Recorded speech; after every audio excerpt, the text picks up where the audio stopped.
दोस्तों कहानी शुरू होती है और हमें दिखाया जाता है कि हमारे प्यारे सबके दुलारे पप्पू भकलंडी ने पैसे लेकर लड़कियों की पिंकी बजाने का काम छोड़ दिया था और अपनी गर्लफ्रेंड कैटी पेरी से शादी कर ली थी। लेकिन एक दिन जब वो दोनों मछलियों को खाना खिलाने के लिए समुद्र में जाते हैं तभी एक शार्क मछली कैटी पेरी पर हमला करके उसे मार डालती है और पप्पू भकलंडी के पास उसका सिर्फ नकली पैर ही रह जाता है। अब ऐसे ही 2 साल बीत जाते हैं और हम एक बीच पर कुछ अंधे बुड्ढों को देखते हैं जो आज डॉल्फिन्स के साथ स्विमिंग करने आए थे। वहीं पर हम पप्पू भकलंडी को भी देखते हैं जिसने एक ऐसी मशीन बनाई थी जिसकी आवाज सुनकर मछलियां बौखला जाती हैं और बहुत ज्यादा अग्रेसिव हो जाती हैं। तभी वहां पर 2 हरामी लड़के आते हैं और पप्पू से पूछते हैं कि तुम तो वही हो ना जो पैसे लेकर लड़कियों की पिंकी बजाता है। पप्पू भकलंडी कहता है कि नहीं, वो काम मैंने शादी के बाद ही छोड़ दिया था। पर तभी वो बच्चे उसकी मशीन उठाकर ले जाते हैं और उसे चालू कर देते हैं, जिससे होता यह है कि वहां मौजूद सारी डॉल्फिन्स बिजली गेंद हो जाती हैं और उन अंधे बूढ़ों पर हमला कर देती हैं। वो किसी का पैर काट लेती हैं तो किसी के गोटे चबा लेती हैं। वहीं पप्पू भकलंडी तो चुपचाप पतली गली देखकर वहां से निकल लेता है। आगे वो घर पर आता है और अपनी मरी हुई पत्नी से बातें करने लगता है। कहता है कि जाने मन, अगर आज तुम जिंदा होती तो मैं तुम्हारी दिन रात बजाता, लेकिन अभी तो मैं अपने हाथों से ही काम चला रहा हूँ। जिसके बाद वो टीवी चालू करता है जहाँ पर न्यूज में बताया जा रहा था कि पुलिस उस आदमी की तलाश कर रही है जिसने जानबूझकर मछलियों से उन बूढ़े लोगों पर हमला करवाया। जो देखकर पप्पू भकलंडी थोड़ा घबरा जाता है। तभी उसका फोन बजता है जहाँ दूसरी तरफ दगड़ू दलाल था। कहता है कि मेरे भाई आजकल क्या कर रहा है, लड़कियों की पिंकी बजा रहा है या नहीं। कहता है कि मैं तो एम्स्टर्डम शिफ्ट हो गया हूँ और यहाँ पर सभी लड़कियां एकदम मस्त माल हैं। तू भी यहाँ पर क्यों नहीं आ जाता, हम दोनों भाई मिलकर साथ में मजे करेंगे। पप्पू भकलंडी कहता है कि नहीं भाई, मैं वहाँ पर नहीं आ सकता, एम्स्टर्डम बहुत दूर है और मुझे फ्रेंच बोलनी भी नहीं आती। तभी न्यूज में दिखाया जाता है कि पुलिस ने उस आरोपी को ढूंढ लिया है। क्राइम सीन पर मौजूद लोगों ने बताया कि उस आदमी की शक्ल बिल्कुल चूतिए जैसी थी और वो कुछ ऐसा दिखता था। जो देखकर पप्पू भकलंडी की फट जाती है और वो दगड़ू दलाल से कहता है कि भाई मैं अभी के अभी आ रहा हूँ। जिसके बाद वो वहाँ से सीधा एम्स्टर्डम पहुंच जाता है। लेकिन वहाँ के लोगों को अमेरिकी पसंद नहीं थे तो हर कोई उसे गालियां दे रहा था।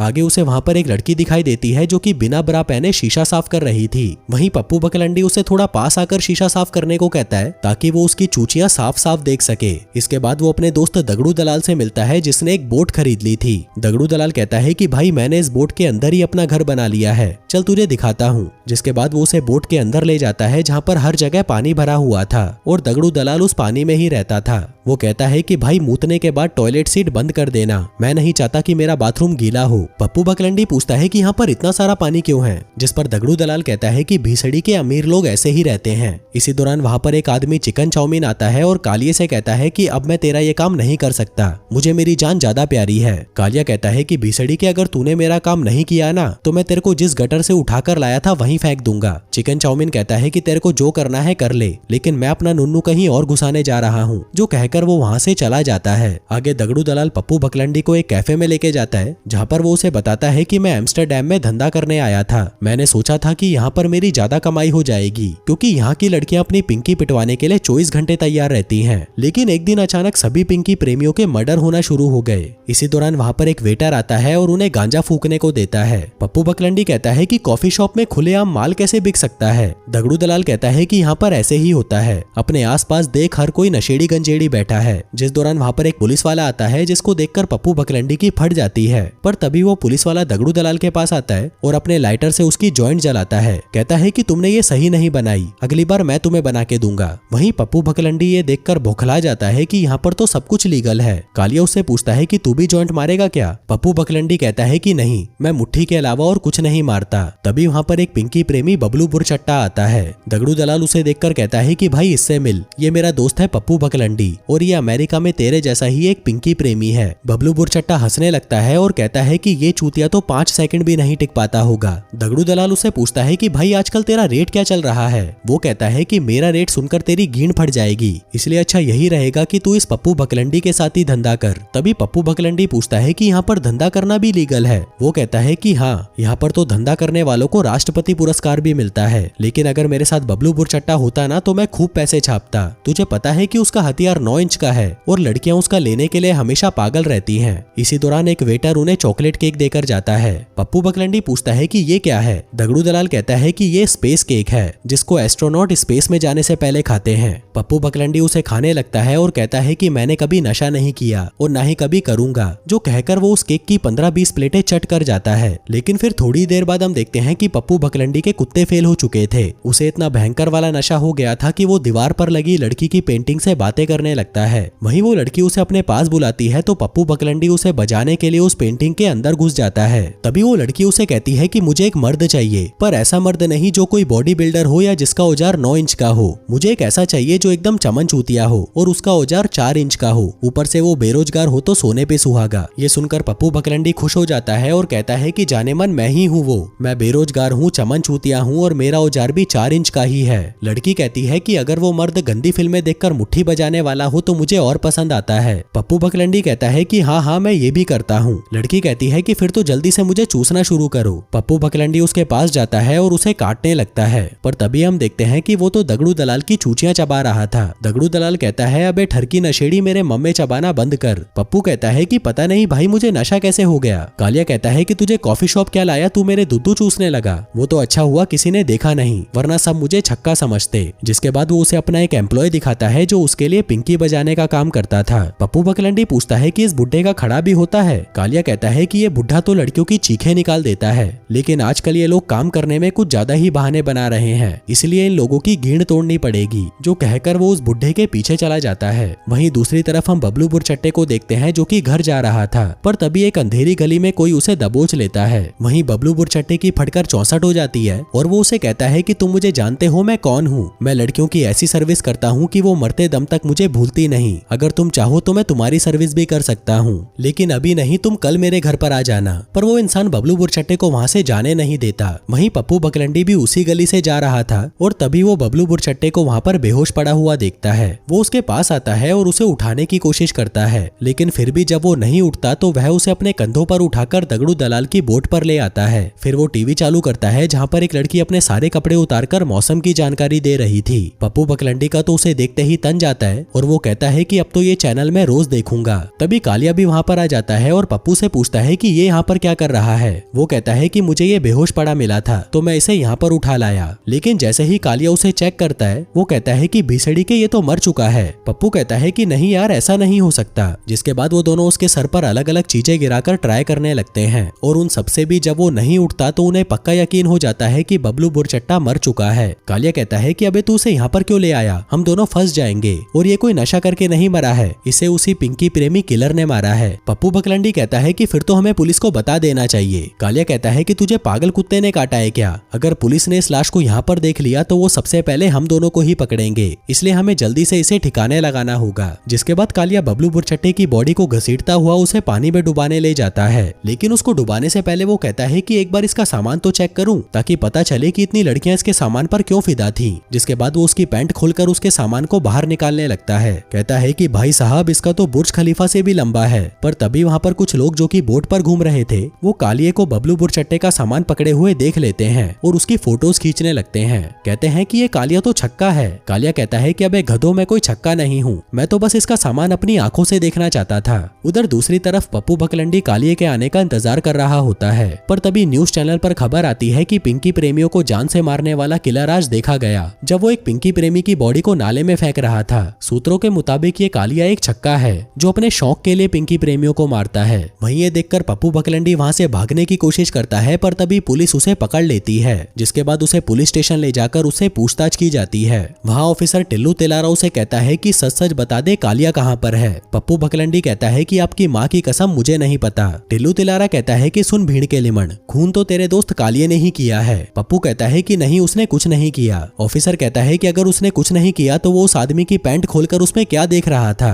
पप्पू कहता है कि वो तो उसके सामान का साइज चेक कर रहा था क्योंकि वो एक छक्का है और उसे बड़े बड़े औजार देखना बहुत पसंद है। ऑफिसर कहता है कि इसलिए वो लोगों को मारने के बाद उन पर लिपस्टिक के निशान लगा कर जाता है। पप्पू कहता है कि नहीं ये दगड़ू दलाल नहीं हो सकता, क्योंकि कल जब बबलू बुरचट्टा मरा तो वहाँ पर मैंने एक औरत को भी देखा था जो सीटी बजाते हुए वहाँ से जा रही थी और उसने एक लंबा सा कोट पहना हुआ था। लेकिन ऑफिसर टिल्लू तिलारा उसकी बातों पर विश्वास नहीं करता। आगे पप्पू बकलंडी कालिये से मिलने कैफे में जाता है जहाँ कालिया उसे देखकर पूछता है कि तूने मुझे ढूंढा कैसे। पप्पू बकलंडी कहता है कि पूरे एम्स्टरडैम में चिकन सिर्फ यहीं पर मिलता है और मुझे पता है कि तुझे चिकन खाना कितना पसंद है। आगे वो उसे एक न्यूज़पेपर दिखाता है जिसमें लिखा था कि एक काला छक्का दगड़ू दलाल पिंकी प्रेमियों का कत्ल कर रहा है। कालिया कहता है कि मुझे खूनी कहलाने में कोई दिक्कत नहीं, लेकिन कोई मुझे छक्का बोले ये मुझसे बर्दाश्त नहीं होगा और अगर मुझे जेल भी हो गई तो लोग मेरी रिस्पेक्ट करेंगे और जेल से निकलकर मैं एक बड़ा रैपर बन जाऊंगा। पप्पू कहता है कि बीसीडी के ये सब छोड़, मुझे पता है कि असली किलर कौन कौन है? वो एक औरत है। कालिया कहता है कि शायद किसी पिंकी प्रेमी ने उस औरत को खुश नहीं किया होगा, इसलिए उस औरत ने सभी पिंकी प्रेमियों को मारना शुरू कर दिया। इसलिए अब हमें उन सभी औरतों को ढूंढना होगा जो इन मरे हुए पिंकी प्रेमियों से अपनी पिंकी पिटवा चुकी हैं, और इसके लिए भाई तुझे फिर से इस धंधे में उतरना होगा। पप्पू बकलंडी कहता है कि नहीं, मैंने शादी के बाद ये सब छोड़ दिया है। तभी कालिया कहता है कि भाई अगर तूने ये नहीं किया तो वो लोग मुझे मार देंगे और तेरा ये आखिरी दोस्त भी तुझे छोड़कर चला जाएगा, और अगर फिर भी तू यही चाहता है तो जाने से पहले तू मेरी माँ से मिलना और उसे बता देना कि उसका बेटा कुछ नहीं बन पाया, और साथ ही उन्हें ये भी बताना कि मैं हिलाते वक्त उनकी सहेलियों के बारे में सोचा करता था। जो बातें सुनकर पप्पू बकलंडी इमोशनल हो जाता है और उसका काम करने के लिए मान जाता है। जिसके बाद वो दोनों अपना भेष बदलकर पिंकी प्रेमियों की यूनियन में जाते हैं, जहाँ पर यूनियन लीडर चिंटू चटोरा सबको उस किलर के बारे में बताने लगता है। वहीं कालिया पप्पू बकलंडी से कहता है कि देख भाई, यह है गींड विनाशक, ये जब पीछे से लेना शुरू करता है तो घंटों तक रुकता ही नहीं, और उस आदमी का नाम है छुट्टन लाल। इसे बेहतर गुलाबी कोई नहीं चाट सकता, और उसे देख रहा है तू, इसका नाम है डैनियल डेंगू, और ये अपनी गाइड से तुझे फ्रेंच किस दे सकता है। और आखिर में आता है इनका यूनियन लीडर चिंटू चटोरा। इसका पूरा खानदान ही पिंकी प्रेमी है। इसके दादा के दादा के दादा महाराज गंड घोसला की पत्नी चुतालिया को बजाया करते थे। तभी चिंटू चटोरा सभी को कहता है कि मेरे प्यारे पिंकी प्रेमियों, मुझे पता है कि अब धंधा करने में तुम लोगों की फट रही है, क्योंकि किसी को कहाँ टपका दिया जाएगा इसका कुछ नहीं पता। इसलिए यूनियन ने मिलकर तुम लोगों के लिए एक ट्रैकिंग डिवाइस बनाया है। इस डिवाइस को तुम लोगों को अपने नुन्नू पर लगाना होगा, जिससे हम लोगों को ये पता चलता रहेगा कि तुम लोग किस लोकेशन पर हो, और अगर कुछ गड़बड़ होती है तो हम लोगों को पता चल जाएगा। पर तभी एक पिंकी प्रेमी कहता है कि मैं ये डिवाइस अपने नुन्नू पर नहीं लगाऊंगा, मैं बाल बच्चों वाला आदमी हूँ। कल को मेरा बेटा मुझसे पूछेगा कि पापा आपने ये अपने हथियार पर क्या लटका रखा है, तो मैं उसे क्या जवाब दूंगा। जो बात सुनकर बाकी के पिंकी प्रेमी भी उसका सपोर्ट करने लगते हैं। इसी दौरान पप्पू बकलंडी भी वहाँ पर आ जाता है और सभी से कहता है कि मेरा नाम पप्पू बकलंडी है और मैं एक अमेरिकी पिंकी प्रेमी हूँ। मैं बताना चाहता हूँ कि मेरा दोस्त दगड़ू दलाल कोई किलर नहीं है, वो तो साला कोई मच्छर भी नहीं मार सकता। मुझे पूरा भरोसा है कि असली खूनी एक औरत है, और अगर हम एक दूसरे का साथ दे तो हम उसे पकड़ सकते हैं। तो बताओ क्या ख्याल है आपका। जो सुनकर वो सभी लोग उसे खिड़की से उठाकर बाहर फेंक देते हैं। तभी कालिया उसके पास आता है और कहता है कि अब तो हमारी मदद वो ही कर सकता है जो कभी मेरा बेस्ट फ्रेंड हुआ करता था। जिसके बाद शाम को पप्पू बकलंडी तैयार होकर एक रेस्टोरेंट में जाता है, जहाँ पर उसे मिलता है बाबू बड़ा बांस। पप्पू बकलंडी उसे देखकर बहुत खुश होता है और उसे कहता है कि भाई तू इतने सालों से कहाँ पर था। तभी बाबू बड़ा बांस उसे उन लड़कियों की लिस्ट निकाल कर देता है जो उन मरे हुए पिंकी प्रेमियों के साथ रात गुजार चुकी थीं। बाबू बड़ा बांस कहता है कि मैं ये बहुत मुश्किल से यूनियन से चुरा कर लाया हूँ। जिसके बाद वो उसे बताने लगता है कि अगर तुम्हें यूरोप की औरतों को संतुष्ट करना है तो तुम्हें कुछ बातों का ध्यान रखना चाहिए। लेकिन वो बताने से पहले ही उसके गले में खाना अटक जाता है। वो पप्पू को इशारे में बताने लगता है, लेकिन पप्पू बकलंडी जो कि एक नंबर का चूतिया था, वो उसके इशारे समझ नहीं पाता और उसकी नकल करने लगता है। कहता है कि मुझे नहीं पता था कि लड़कियों को ये सब पसंद है। अब बाबू बड़ा बांस के प्राण पखेरु उड़ने ही वाले थे, पर तभी वहाँ पर कालिया आ जाता है और उसे मरने से बचा लेता है। जिसके बाद वो उसकी पैंट में से वो लिस्ट निकालने लगता है कि तभी एक फोटोग्राफर उसकी फोटो खींच लेता है। जिसके अगले दिन अखबार में खबर आती है कि काले छक्के ने फिर से एक आदमी को मारने की कोशिश की।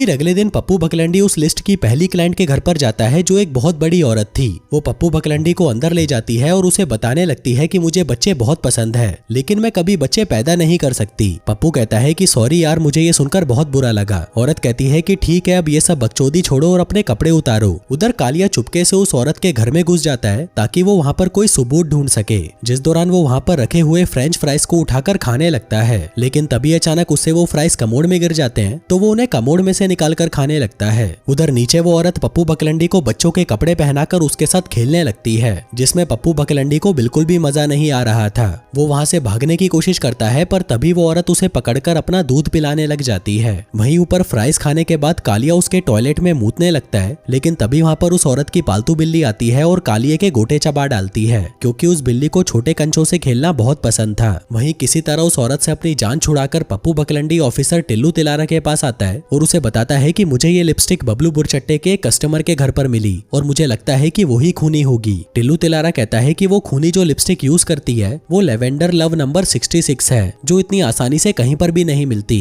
पप्पू बकलंडी कहता है कि मेरे पास तो सभी औरतों की लिस्ट भी है, लेकिन टिल्लू तिलारा उसे कचरे में फेंक देता है और कहता है कि ये सब बकचोदी बंद करके मुझे अपने दोस्त के बारे में बताओ तो ज्यादा अच्छा रहेगा। जो कहकर वो वहाँ से जाने लगता है। तभी वहाँ पर उसकी भतीजी मोनिका मस्तानी आती है, जो कि उसके लिए लंच लेकर आई थी, लेकिन जैसे ही टिल्लू तिलारो को छींक आती है, मोनिका मस्तानी खुद को मारना शुरू कर देती है। तभी पप्पू बकलंडी उसके पास आता है और उसका सामान उठाने में मदद करने लगता है। वो उससे पूछता है कि तुम खुद को मार क्यों रही थी, जिस पर मोनिका मस्तानी कहती है कि मुझे एक अजीब सी बीमारी है जिसमें कुछ चीजें हैं जो किए बिना मैं नहीं रह सकती, जैसे मैं दरवाजा नहीं खोल सकती, बस देखते ही मेरी कच्ची गीली हो जाती है, और जब कोई छींकता है तो मैं खुद को चाटे मारने लगती हूँ। तभी एक आदमी साइकिल की घंटी बजाता है तो मोनिका मस्तानी पप्पू को काटने लगती है। कहती है कि ये भी उन चीजों में से एक है। पप्पू कहता है कि कोई बात नहीं, हर किसी में बुरी आदतें तो होती ही हैं। वो कहती है कि मेरे अंदर कुल मिलाकर 130 हैं। पप्पू कहता है कि फिर तो तुम इसमें टॉपर हो, जिसके बाद वो दोनों एक दूसरे को अपना नाम बताते हैं। तभी पप्पू देखता है कि मोनिका मस्तानी को भी मछलियों का शौक है, तो वह उसके साथ एक एक्वेरियम में घूमने चला जाता है। आगे वो दोनों वहाँ पर मछलियाँ देख रहे थे कि तभी एक आदमी वहाँ पर सिगरेट पीने लगता है। पप्पू उसे कहता है कि एक्वेरियम में सिगरेट पीना मना है, इससे मछलियों को नुकसान पहुँच सकता है, लेकिन वो आदमी उसकी बात नहीं सुनता और उस सिगरेट को मछलियों के टैंक में फेंक देता है। तभी पप्पू जल्दी से पानी में कूदता है और उस सिगरेट को बाहर निकाल लेता है, लेकिन वो आदमी दूसरी बार भी वैसा ही करता है और मोनिका मस्तानी से कहता है कि इस गधे को छोड़ो और मेरे लिए घोड़ी बनो। लेकिन अब पप्पू बकलंडी का बहुत ज्यादा दिमाग खराब हो चुका था, इसलिए वो उस आदमी को बांधकर सड़क पर खड़ा कर देता है, जहाँ पर सभी उसे जूते मार रहे थे क्योंकि उसने यूरोप के बारे में गालियां लिखी हुई थी। उधर दूसरी तरफ हम बहुत सारे पिंकी प्रेमियों को देखते हैं जिनके पास एक औरत अपनी पिंकी पिटवाने के लिए आती है, लेकिन कोई भी पिंकी प्रेमी उसके साथ जाने से मना कर देता है क्योंकि उन सभी की फटी पड़ी थी। वहीं काफी देर तक घूमने फिरने के बाद मोनिका मस्तानी पप्पू बकलंडी से कहती है कि मुझे अब अपने काम पर जाना होगा। पप्पू से पूछता है कि तुम काम क्या करती हो, जिस पर मोनिका मस्तानी उसे कुछ नहीं कहती और वहाँ से चली जाती है। वहीं पर वो पिंकी प्रेमी भी बैठे होते हैं जो पप्पू बकलंडी का मजाक उड़ाने लगते हैं। वो उसे पूछते हैं कि तेरा औजार तो 4 इंच का है, तो तू लड़कियों को संतुष्ट कर भी पाता है या नहीं। पप्पू कहता है कि सभी लड़कियां मुझसे संतुष्ट रहती हैं, यहाँ तक कि मजदूरी के बाद वो मेरी घीण पर लात मारकर मुझे भगा भी देती हैं। जो बात सुनकर वो सभी पिंकी प्रेमी हंसने लगते हैं। फिर कुछ देर बाद पप्पू बकलंडी उस लिस्ट की दूसरी क्लाइंट से मिलने जाता है जो साली कुछ अजीब ही आइटम थी। उसके गले में छेद था और वो माइक लगाकर बात करती थी। आगे वो दोनों डिनर पर जाते हैं जहाँ पर वो लड़की बताती है कि पहले मैं फोन पर मजदूरी वाली बातें किया करती थी, लेकिन फिर मुझे काम से निकाल दिया गया क्योंकि वो लोग मेरी इस मधुर आवाज से जलने लगे थे। फिर पप्पू बकलंडी उससे पूछता है कि तुम बबलू बुरचट्टे के बारे में क्या जानती हो। वो लड़की बताती है कि बबलू बुरचट्टे जैसा महान इंसान तो इस धरती पर पैदा ही नहीं हुआ। उसका औजार इतना बड़ा था कि मेरे गले तक पहुंच जाता था। जिसके बाद वो सिगरेट पीती है और अपने गले से धुआं निकालती है। वो बताती है कि मेरे ऊपर बहुत कर्जा है और अगर जल्दी ही मैंने कोई नई जॉब नहीं ढूंढी तो मेरा घर भी मुझसे छीन लिया जाएगा। पप्पू कहता है कि चिंता मत करो, हम नई जॉब ढूंढ लेंगे। जिसके बाद वो वाइन पीती है और वो भी उसके गले से बाहर निकलने लगती है। अब पप्पू बकलंडी इन सब चीजों से परेशान हो चुका था, इसलिए वो उसकी जॉब एक एयरपोर्ट पर लगवा देता है जहाँ पर उसे अनाउंसमेंट का काम करना था। वहीं दूसरी तरफ हम एक पिंकी प्रेमी गिंड विनाशक को देखते हैं जो अपने पिछवाड़े की ब्लीचिंग करवाने एक पार्लर में आया होता है, पर तभी वहाँ पर वो किलर भी आ जाता है और उसकी गांड में एक बड़ा वाला छेद कर देता है। वहीं अपना पप्पू बकलंडी अगली क्लाइंट से मिलने एक होटल में जाता है। वो उस लड़की से पूछता है कि तुमने ये नकाब क्यों पहन रखा है। लड़की बताती है कि मैं चेर्नोबिल में पली बड़ी हूँ और जब मैं अपने माँ के पेट में थी तो वो एक न्यूक्लियर प्लांट में काम करती थी, जिस वजह से मेरी नाक की जगह आदमी का नुन्नू लग गया। जो बात सुनकर पप्पू बकलंडी भौचक्का सा रह जाता है, लेकिन फिर वो उसे कहता है कि ऐसी बहुत सी लड़कियां हैं जो अपने नाक पर नुन्नू लगवाना चाहती हैं, लेकिन तुम्हारे पास तो ये बचपन से है और इस चीज का तुम्हें गर्व होना चाहिए। वहीं उसकी ये बातें सुनकर वो लड़की खुश हो जाती है और उसके नाक का हथियार खड़ा हो जाता है। जिसके बाद वो पप्पू बकलंडी के साथ वहाँ पर डांस करने लगती है। वहीं दूसरी तरफ कालिया जल्दी से उसके सामान को चेक करने लगता है, लेकिन उसे उसमें भी कुछ नहीं मिलता। फिर अगली सुबह पप्पू बकलंडी मोनिका मस्तानी से मिलने जाता है, जहाँ पर वो दोनों घूमते फिरते हैं और बहुत सारी बातें करते हैं। थोड़ी देर बाद मोनिका मस्तानी उसे कहती है कि मेरे काम पर जाने का टाइम आ गया है। पप्पू से फिर से पूछता है कि तुम क्या काम करती हो। मोनिका मस्तानी कहती है कि मैं मूवी में काम करती हूँ। पप्पू पूछता है कि कौन सी मूवी। वो बताती है कि मूवी का नाम है तू झुक मैं लगाऊं, जिसमें उसे बजाने के लिए कम से कम 150 बंदे लाइन में खड़े थे, जिनमें एक गधा भी था। वहीं पप्पू बकलंडी का ये देखकर दिमाग खराब हो जाता है और वो उन आदमियों को खदेड़ता हुआ अंदर जाता है और देखता है कि मोनिका मस्तानी तो वहाँ पर पेंटिंग बनाने का काम कर रही थी। इसी दौरान वहाँ पर एक बोना आता है और पप्पू बकलंडी के गोटे फोड़ देता है। इसके बाद पप्पू बकलंडी वहाँ से सीधा कालिये से मिलने जाता है और उसे बताता है कि मैं उस लिस्ट लिस्ट की लगभग सभी लड़कियों से मिल चुका हूँ, लेकिन कोई भी उनमें से वो किलर नहीं है। कालिया कहता है कि फिर तो तुझे बाकी लड़कियों से भी जल्दी मिलना होगा, इसलिए जल्दी से अपना सामान पैक कर और उस किलर को ढूंढ कर ला। जिसके बाद पप्पू बकलंडी वहाँ से दूसरे शहर निकल जाता है। वो वहाँ पर भी कई लड़कियों से मिलता है, लेकिन वो सभी लड़कियां बहुत ही अजीब थीं। किसी के कान हाथी की तरह थे, किसी की कुबड़ निकली हुई थी, तो कोई कई सालों से नहाई तक नहीं थी। लेकिन उन सभी में से सीरियल किलर कोई नहीं थी। इसलिए पप्पू बकलंडी उनकी मदद करने का फैसला करता है, ताकि कोई भी आदमी उनकी कमियों की वजह से उन्हें रिजेक्ट ना करे। जैसे कि वो उस बदबूदार लड़की को पानी में गिराकर उसे अच्छे से साफ करता है, जिसके बाद वो एकदम मस्त माल बनकर बाहर आती है। वहीं वो उस नाक पर हथियार वाली लड़की को प्लास्टिक सर्जन के पास लेके जाता है, जो उसकी नाक को तो ठीक नहीं करता बल्कि उसकी चूचियां बड़ी कर देता है। आगे वो उस लंबे कान वाली लड़की को भी प्लास्टिक सर्जन के पास लेके जाता है और वो भी अपनी चूचियां बड़ी करवा लेती है। अब उस लिस्ट की सभी लड़कियां कंप्लीट हो चुकी थीं, इसलिए पप्पू बकलंडी कालिये के पास जाता है और उसे बताता है कि उनमें से कोई भी सीरियल किलर नहीं है। लेकिन मुझे पता चला है कि यूनियन काउंसिल के अंदर किसी लड़की की फोटो है जिससे बबलू बुरचट्टा कभी प्यार किया करता था, इसलिए हमें वहां जाकर पता लगाना होगा कि कहीं वही लड़की तो सीरियल किलर नहीं। जिसके बाद रात होते ही वो दोनों चुपके से यूनियन काउंसिल के अंदर घुस जाते हैं। वहीं पर एक पिंकी प्रेमी छुट्टन लाल भी होता है, जो कि अपनी बॉडी को टैन कराने के लिए एक मशीन में जाता है। लेकिन तभी वो सीरियल किलर वहां पर आकर उस मशीन का टेम्परेचर बढ़ा देता है, जिससे होता यह है कि मशीन का तापमान इतना ज्यादा बढ़ जाता है कि छुट्टन लाल वहीं पर जलकर भस्म हो जाता है। वहीं वो दोनों उस फोटो को ढूंढते ढूंढते पिंकी प्रेमियों के म्यूजियम में पहुंच जाते हैं, जहां कालिया पप्पू को बताता है कि भाई इसका नाम है ठोकुमल। ये पहला ऐसा आदमी था जो कहीं भी हिला लेता था, और ये है चिचा चंगेजी। इसे बर्फीले पहाड़ों पर खुले में मजदूरी करना बहुत पसंद था, और ये उसकी लकड़ी है जिसे वो अपने पिछवाड़े में घुसाकर इसके फुल मजे लिया करता था। और ये है हमारे काले लोगों का मसीहा बरमूडा बुरकुमार। गुलाबी चाटने में इसका मुकाबला कोई नहीं कर सकता। तभी पप्पू बकलंडी को वहाँ पर एक लड़की की फोटो दिखाई देती है जो कि नंगी लेटी हुई थी। वो कहता है कि ये तो वही लड़की है जो पिंकी प्रेमियों को जान से मार रही है। जिसके बाद वो उस लड़की की फोटो बाहर निकालने ही लगते हैं कि तभी वहाँ पर कुछ पिंकी प्रेमी आ जाते हैं, जिनको देखकर वो दोनों छत पर लटक जाते हैं। लेकिन तभी कालिया पप्पू से कहता है कि भाई मुझे पाद आ रहा है। पप्पू कहता है कि भीसड़ी के रोक के रख, लेकिन कालिया कंट्रोल नहीं कर पाता और जोर जोर से पाद मारना शुरू कर देता है। तभी वो पिंकी प्रेमी भी उन्हें देख लेते हैं, जिसके बाद वो दोनों वहाँ से भागने लगते हैं। अब पप्पू बकलंडी तो जैसे तैसे करके बाहर आ जाता है, लेकिन कालिया सीधा जाकर उस मशीन में छुप जाता है जहाँ पर छुट्टन लाल भस्म हुआ पड़ा था। कालिये की उसे देखकर फट जाती है, और तभी वहाँ पर वो पिंकी प्रेमी भी आ जाते हैं। उनको लगता है कि शायद कालिये ने ही छुट्टन लाल को मारा है, इसलिए वो वहाँ पर पुलिस बुला लेते हैं, जो कि कालिये को अरेस्ट करके अपने साथ ले जाती है। फिर अगले दिन पप्पू बकलंडी मोनिका मस्तानी से मिलने उसके घर पर जाता है, जहाँ पर वो नहा रही थी। तभी टीवी पर वेदर न्यूज आने लगती है, जहाँ पर आज लड़की की जगह ये आदमी अपने कपड़े उतार कर न्यूज सुना रहा था। तभी पप्पू बकलंडी मोनिका मस्तानी के घर में घूमने लगता है। इसी दौरान उसकी नजर वैसे ही लंबे कोट पर पड़ती है जो कि सीरियल किलर पहनता था। पप्पू बकलंडी जब उसकी कोट की जेब में हाथ डालता है तो उसे वही लिपस्टिक मिलती है जिसके बारे में टिल्लू तिलारा बता रहा था। लेकिन तभी वहाँ पर मोनिका मस्तानी आ जाती है, जिसको देखकर पप्पू की अब फटने लगी थी। मोनिका उससे पूछती है कि तुम इतना डर क्यों रहे हो, चलो मैं तुम्हारी मसाज करती हूँ। लेकिन पप्पू बकलंडी फिर भी घबरा रहा था, कहता है कि मुझे ठंड लग रही है। मोनिका मस्तानी कहती है कि ठीक है, मैं तुम्हारी ठंड अभी दूर कर देती हूँ। जिसके बाद वो एक कुल्हाड़ी लेकर आती है, जिससे पप्पू की और ज्यादा फटने लगती है। मोनिका कहती है कि अब तुम मुझे डराने लगे हो। अब पप्पू उसे सब कुछ बताने की कोशिश करता है, पर तभी मोनिका उसके सामने पूरी नंगी हो जाती है और उसे कहती है कि जल्दी से अंदर आ जाओ, मैं घोड़ी बनकर तुम्हारा इंतजार कर रही हूँ। अब पप्पू को उसकी पिंकी बजाने का मन तो बहुत था, लेकिन फिर भी वो अपनी भावनाओं को कंट्रोल करके सीधा ऑफिसर टिल्लू तिलारा के पास जाता है और उसे बताता है कि मुझे पता चल चुका है कि खूनी कौन है। वो आपकी भतीजी है मोनिका मस्तानी, क्योंकि उसके पास मुझे वही लिपस्टिक मिली जो खूनी यूज करता है, और वहाँ पर वो लंबा कोट भी रखा था। लेकिन मुझे समझ नहीं आ रहा कि वो ऐसा क्यों कर रही है। पिंकी प्रेमियों को मारकर उसे क्या मिलेगा। ऑफिसर टिल्लू तिलारा कहता है कि शायद उसे ये पसंद नहीं कि कोई पिंकी प्रेमी हमारे शहर को गंदा करे। वो उससे पूछता है कि मोनिका कहाँ पर है।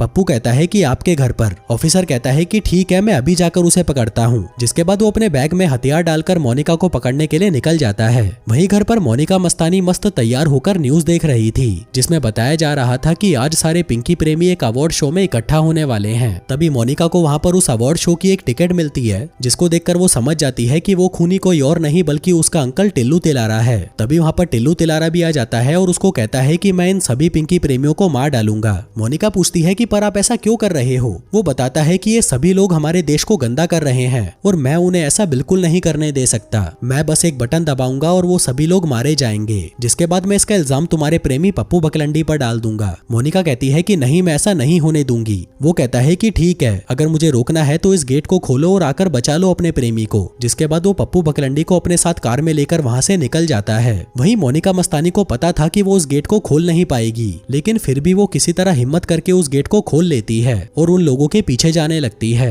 वो पप्पू से कहती है कि अंकल ही खूनी है और तुम उसके साथ हो। पप्पू कहता है कि क्या अंकल के मुंह पे पात दूं? वो कहती है कि गधे, मेरा अंकल ही वो खूनी है। तभी टिल्लू तिलारा उस पर गन पॉइंट करता है और कहता है कि बीसीडी के वो बोल रही है कि मैं खूनी हूँ। पप्पू बकलंडी पूछता है कि तुमने ऐसा क्यों किया? टिल्लू तिलारा बताता है कि मैं भी हमेशा से एक पिंकी प्रेमी बनना चाहता था और इसके लिए मैंने पिंकी प्रेमी स्कूल भी ज्वाइन किया, जहाँ पर हमें पिंकी बजाना सिखाया जाता था। वहीं पर टिल्लू तिलारा का दोस्त एक पंप का इस्तेमाल करके अपने हथियार को बड़ा करने की कोशिश कर रहा था। तभी टिल्लू तिलारा कहता है कि मुझे भी पंप से अपना हथियार बड़ा करना है, जिसके बाद वो भी अपने हथियार को बड़ा करने लगता है, लेकिन गलती से वो अपने हथियार को कुछ ज्यादा ही पंप कर देता है, जिससे उसका हथियार फटकर चकनाचूर हो जाता है। और उसी दिन के बाद से टिल्लू तिलारा ये डिसाइड करता है कि वो किसी भी पिंकी प्रेमी को जिंदा नहीं रहने देगा। वहीं पप्पू किसी तरह उससे गन छीनकर उसे रोकने की कोशिश करता है, लेकिन तभी उनकी कार क्रैश हो जाती है और टिल्लू तिलारा वहाँ से भाग जाता है। वहीं मोनिका मस्तानी उसे कहती है कि हमें जल्दी से अवार्ड शो में जाना होगा, क्योंकि अंकल उन सभी को वहीं मारने वाला है। जिसके बाद वो दोनों जल्दी से वहाँ पर पहुँच जाते हैं। तभी पप्पू बकलंडी स्टेज पर जाता है और सभी से कहता है कि मैं ही वो किलर हूँ। जो बात सुनकर वहाँ पर भगदड़ मच जाती है। इसी दौरान टिल्लू तिलारा भी वहाँ पर आ जाता है और उन दोनों में लड़ाई होने लगती है। पप्पू बकलंडी उसे समझाने की बहुत कोशिश करता है कि बिना मजदूरी के भी लड़कियों को खुश किया जा सकता है। उन्हें बस एक ऐसा आदमी चाहिए जो उन्हें समझे और उनका साथ दे, जिसके बाद लड़कियां तुम्हें ऐसा मजा देंगी जो तुम सोच भी नहीं सकते। लेकिन टिल्लू तिलारा उसकी एक नहीं सुनता, कहता है कि अब तो हम दोनों साथ में मरेंगे। जिसके बाद वो उस बॉम्ब का बटन दबाने ही वाला था कि तभी मोनिका मस्तानी दो लड़कियों के साथ वहां पर आती है और उसे ऐसा करने से रोक लेती है। वहीं मौका देखकर पप्पू बकलंडी उसे बेहोश कर देता है। जिसके बाद पुलिस वहां पर आती है और टिल्लू तिलारा को अरेस्ट कर लेती है। वहीं वो सभी पिंकी प्रेमी भी समझ चुके थे कि अगर वो लड़कियों को इज्जत देंगे तभी जाकर लड़कियां उन्हें अपनी इज्जत देंगी। जिसके बाद वो पप्पू से माफी मांगकर वहां से चले जाते हैं। वहीं मोनिका मस्तानी पप्पू से कहती है कि मैं तुमसे बहुत प्यार करती हूँ। पप्पू कहता है कि मैं भी करता हूँ। जिसके बाद वो दोनों एक दूसरे को चूसने लगते हैं। फिर कहानी के अंत में हम देखते हैं कि दगड़ू दलाल को जेल से रिहा कर दिया जाता है। उसके ऊपर से खून का इल्जाम तो हट गया था, लेकिन लोगों को अभी भी लगता था कि वो एक छक्का है, इसलिए उसने अपने बिजनेस में छक्कों को शामिल कर लिया। आगे हमें बताया जाता है कि पप्पू और मोनिका मस्तानी शादी कर लेते हैं और खुशी खुशी साथ रहने लगते हैं। वहीं टिल्लू तिलारा जेल में फाइनली पिंकी प्रेमी बन चुका है, लेकिन वो सिर्फ लोगों को अपनी मारने को देता है। वहीं चिकन चाउमीन ने अपने हथियार का साइज बड़ा कर लिया था और अब उसका साइज कुल मिलाकर 4 इंच हो चुका था। आखिर में पप्पू बकलंडी ने कैटी पैरी का नकली पाँव एक बूढ़ी दादी को दे दिया था, जिसका इस्तेमाल अब दादी माल फूकने के लिए करती है। और दोस्तों, इसी हैप्पी एंडिंग के साथ ये कहानी यहीं खत्म हो जाती है। धन्यवाद।